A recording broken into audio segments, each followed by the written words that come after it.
Hello students, my name is Richa. Welcome back to my channel. आज हम लोग relation between Celsius and Kelvin करेंगे। Okay, Celsius आपको पता है ना, 100 डिग्री सेल्सियस में हम लोग किसी चीज को, जैसे बॉइलिंग पॉइंट होता है, 0 डिग्री सेल्सियस मेल्टिंग पॉइंट होता है, तो सेल्सियस को केल्विन में कैसे ट्रांसफर करते हैं। तो सबसे पहले हमको ये जानना है कि 1 Celsius is equal to 273 Kelvin. यानी सेल्सियस में अगर हम 273 को ऐड करें तो वो केल्विन के अकॉर्डिंग बन जाता है। जैसे आपका 1 सेल्सियस है, 1 डिग्री सेल्सियस, तो ये कितना होगा 273.15 केल्विन। केल्विन कैपिटल होता है, ओके, डोंट फॉरगेट। लेकिन अगर हमको 100 डिग्री सेल्सियस है तो वो कितना होगा 373। 100 में 373 क्या करेंगे, 273 ऐड कर देंगे। तो 100 degree Celsius plus 273 equal to 373 Kelvin. 0.15 आप ऐड भी कर सकते हो, मैं राउंड ऑफ रख रही हूँ। 0.15 होता है एक्चुअल में, आप देख सकते हो, मैंने राउंड ऑफ रखा है। Okay, now relation between the Celsius and Fahrenheit. Fahrenheit क्या होता है? Thermometer which is used by the doctors in medical science, that is called Fahrenheit. Okay, तो फ़ारेनहाइट में जैसे कि उसका भी एक फॉर्मूला होता है, 9/5 into x degree Celsius plus 32, that is the Fahrenheit scale. Okay, तो अगर मान लो मुझे नॉर्मल बॉडी टेम्परेचर कितना होता है 37 degree Celsius, not Fahrenheit. Okay, तो 37 डिग्री सेल्सियस अगर नॉर्मल बॉडी टेम्परेचर है तो उसको अगर मेरे को मान लो बुखार है तो 40 डिग्री सेल्सियस है। बुखार से भी डर लगता है ना कोरोना के कारण, लेकिन नॉर्मल हम देखते हैं। अगर किसी को नॉर्मल बुखार है 40 डिग्री सेल्सियस, तो इसको मेजर करके देखते हैं, हम लोग भी कैलकुलेट करेंगे। 9/5 into what, 40 degree Celsius, Celsius की जगह ये रखे, प्लस 32। इसको कैलकुलेट करेंगे, 5 8 40, 9 इंटू 8 72 डिग्री सेल्सियस प्लस 32 कितना हो जाएगा 104 फ़ारेनहाइट। अंडरस्टूड? 104 फ़ारेनहाइट होगा। ठीक है, ये समझ में आ गया आपको। अब हम लोग देखेंगे difference between the boiling and evaporation. Evaporation और बॉइलिंग हम लोग देख रहे हैं। ठीक है, ये देखते हैं क्या होता है। बॉइलिंग क्या होता है आपको पता है ना, लिक्विड से गैस में ट्रांसफॉर्मेशन हो रहा है। लेकिन एक चीज है, ये हमेशा बॉइलिंग पॉइंट पे हो। बॉइलिंग में लिक्विड से गैस में ट्रांसफॉर्मेशन हमेशा बॉइलिंग पॉइंट पे होगा। लेकिन इवेपोरेशन में एट एनी टेम्परेचर, किसी भी टेम्परेचर पे ये हो सकता है। ओके, तो इवेपोरेशन तो किसी भी टेम्परेचर पे हो सकता है ना, जिस टेम्परेचर पे, लेकिन इसके लिए बॉइलिंग के लिए तो बॉइलिंग पॉइंट ही टेम्परेचर होना चाहिए 100 डिग्री सेल्सियस।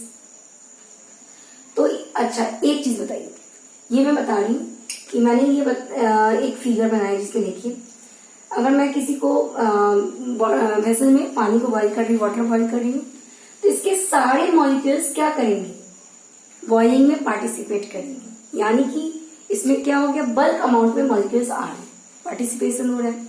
तो that's why boiling is called as a bulk phenomena. What boiling called? It is a bulk phenomena, क्योंकि इसके सारे मॉलिक्यूल पार्टिसिपेट करते हैं। बट इवेपोरेशन में क्या होता है, इवेपोरेशन में क्या होता है, it's a surface phenomena. Why? Because यहाँ पे सरफेस पे जो मॉलिक्यूल्स है ये, that's are only participated in evaporation. तो मान लो ये क्या करते हैं, इनको जैसे ही ये क्या करेंगे, हीट को ब्रेक डाउन करेंगे और इवेपोरेट हो जाएंगे।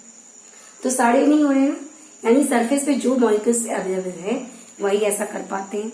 और एक और चीज, सरफेस जो इवेपोरेशन होता है उसका इफेक्ट कूल होता है। हम बोले कैसे होता है, आई विल शो यू। अगर आप एक ड्रॉप वाटर अपने हाथ पे रख के देखो, ठीक है, और अचानक से क्या करो, पंखा चला लो या हवा, आपको बाहर का हवा कुछ मिल रहा है, वो क्या करेगा, उसको बाहर क्या मिल रहा है, बाहर उसको हीट को तोड़ने, ब्रेक डाउन करने की एनर्जी मिल रही है। तो वो आपके अंदर के हीट को क्या करेगा, ब्रेक डाउन करेगा और वहां पानी इवेपोरेट हो जाएगा। तो अगर आपके अंदर का हीट ब्रेक डाउन हो गया, दैट्स, तो ऑटोमेटिकली आप क्या फील करोगे, कूलिंग इफेक्ट फील करोगे. That's why it is called that the effect of the evaporation is cool. ये कूलिंग का इफेक्ट शो करता है इवेपोरेशन. ठीक है.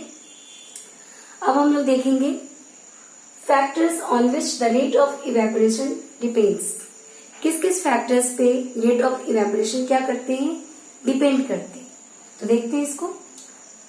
अब आप एक बात बताइए, गर्मी के दिनों में कपड़े जल्दी सूखते हैं ना, और क्या कहते हैं ठंड में कपड़े कम जल्दी सूखते हैं, तो लेट लगता है, टाइम लगता है उसको. ऐसा क्यों? एक बहुत इंपॉर्टेंट रीजन है, गर्मी में टेम्परेचर हाई होता है और ठंड में टेम्परेचर लो होता है. तो कपड़े सूखते हैं किसकी वजह से? इवेपोरेशन की वजह से ना. तो समर में सूखते हैं. समर में क्या होता है? टेम्परेचर ज्यादा होता है. तो हमारा फर्स्ट पॉइंट हो गया temperature. If the temperature will increase the rate of evaporation automatically increase. अगर इवेपोरेशन में टेम्परेचर इंक्रीज है तो इवेपोरेशन का रेट भी इंक्रीज हो जाएगा. Understood. Next point is surface area. अब सरफेस एरिया में क्या होता है मैं बताती हूँ. सरफेस जैसे कि अगर कपड़े फैला के रखे या कपड़े को सिकोड़ के पसारे, सिकोड़ दे उसको या फैला के रखे, जिसका सरफेस एरिया बड़ा होगा वहां इवेपोरेशन जाहिर सी बात है जल्दी होगा. तो सरफेस एरिया का बहुत बड़ा योगदान होता है ना. मैंने अभी समझाया कि evaporation is a surface phenomena. तो सरफेस फेनोमेना होता है, इसलिए ये जाहिर सी बात है कि सरफेस अगर एरिया इंक्रीज होगी तो rate of evaporation also increase. तो यू अंडरस्टूड दैट पॉइंट.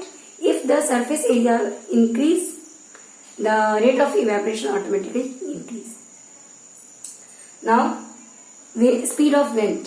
हवा तेज से चल रही है, इवेपोरेशन जल्दी होगा? बिल्कुल जल्दी होगा. अगर हमको बहुत गर्मी लग रही है, हम फैन चला देते हैं, हमारा पसीना क्या हो जाता है? सूख जाता है ना. तो सूखने का एक वजह भी है ना कि हमारे अंदर से हमारे पोर्स होते हैं. पोर्स के हीट को ब्रेक डाउन करता है और उसको बाहर एक एनर्जी मिल रही है, वो करता है और हमें कूलिंग इफेक्ट होता है. तो स्पीड ऑफ विंड का आप समझ गए ना कि speed of wind also effect the rate of evaporation. If the speed of wind is high the rate of evaporation is also high. Okay. Next point is humidity. अब यहाँ changes आए. What is humidity? Humidity होता क्या है? The moisture content in the air is called humidity. ये आपको पता है ना. आर्द्रता जिसको कहते हैं, नमी जिसको कहते हैं हिंदी में. ठीक है. तो ह्यूमिडिटी अगर मान लो बढ़ा है, अगर इसको ऐसे समझ सकते हैं, मेरे पास बहुत पैसे हैं, करोड़ों अरबों हैं, और मुझे कोई 10 रुपए दे कि मैं तुम्हें 10 रुपया दूंगी, तुम चॉकलेट खा लो, तुमको मतलब कि चॉकलेट मैं दूंगा, 10 चॉकलेट ला लो. आप 10 रुपये उससे क्यों लोगे? आपके पास बहुत सारे पैसे हैं. आपके पास जब पहले से ही पैसे हैं and you are fulfilled by the money, why you take others money? आप दूसरे के पैसे क्यों लोगे? कोई जरूरत नहीं. सेम थिंग यहाँ होता है कि वायु में तो मॉइस्चर पहले से है, तो इवेपोरेशन में वो क्यों और मॉइस्चर को लेना चाहेगा? इवेपोरेशन में मॉइस्चर जाएगा ना, इन्वायरमेंट पे, सराउंडिंग्स में जाएगा ना. तो सराउंडिंग्स में पहले से मॉइस्चर कंटेंट है, then why it will take the outer moisture? नहीं देगा ना. तो if the humidity is very high in the surroundings the rate of evaporation will decrease.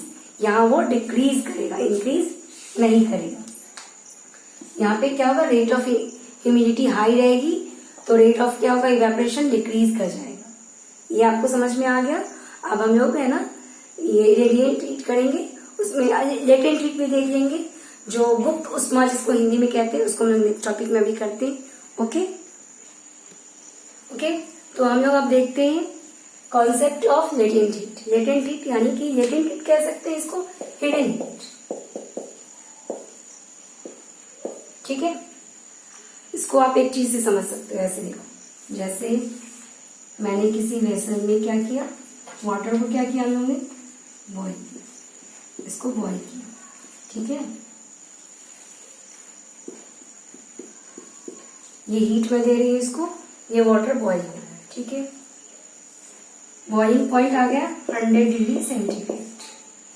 मैंने इसको और हीट दिया, मान लो 30 डिग्री सेंटीग्रेड मैंने इसके हीट को बढ़ा दिया.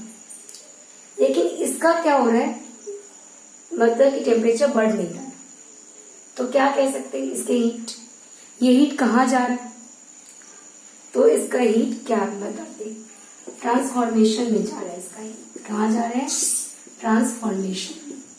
किस चीज का, फेज ऑफ ट्रांसफॉर्मिंग हो रहा है ना, ट्रांसफॉर्मिंग के फेज में इसका हीट जा रहा है। That heat is known as hidden heat.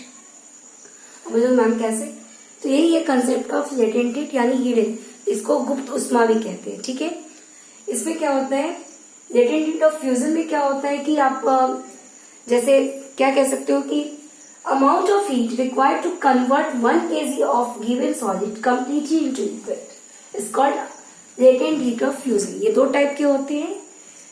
Latent heat कितने टाइप के होते हैं, दो टाइप के होते हैं। एक क्या होगा, लेटेंट हीट ऑफ फ्यूजन जिसमें सॉलिड से लिक्विड में ट्रांसफर होगा।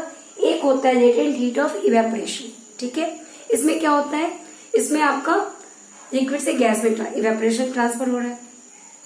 सेम चीज हो रही है यहाँ भी कि लिक्विड में हम एक दे रहे हैं, लेकिन क्या हो रहा है, एनर्जी मैं दे रही हूँ, हीट दे रही हूँ, लेकिन जो एक्स्ट्रा है वो जो जा रहा है वो कहाँ जा रहा है वो पता नहीं चल पा रहा है, वो उसके ट्रांसफॉर्मेशन में जा रहा है। फेज ऑफ चेंजेस हो रहे हैं ना, स्टेट चेंजेस हो रहे हैं, उसमें जा रहा है, उसकी एनर्जी में जा रहा है।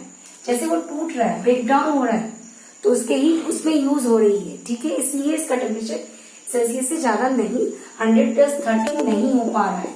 ठीक है, नाउ वी अंडरस्टैंड।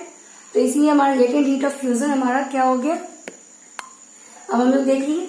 अब हम लोग करते हैं, ये हमारा लेटेंट हीट ऑफ फ्यूजन है। जैसे कि हर मतलब कि सॉलिड का अलग अलग होता है। 1 kg मान लीजिए, 1 kg आइस है सबसे इम्पोर्टेंट, तो उसमें कितना एनर्जी की जरूरत होगी, एनर्जी का यस 10 किलो जूल।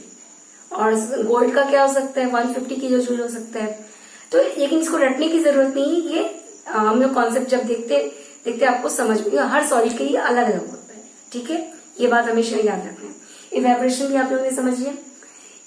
मैंने आपको मैटर का 3 स्टेट्स बताया, सॉलिड, लिक्विड, गैस। इसके अलावा 2 स्टेट और भी होता है, बोस आइंस्टीन कंडेंसेट, और एक होता है प्लाज्मा, जो हम लोग को अभी क्लास 9 में उतने डिटेल में नहीं पढ़ना है। आई होप आपको ये चैप्टर बहुत अच्छे से समझ में आ गया। Thank you so much.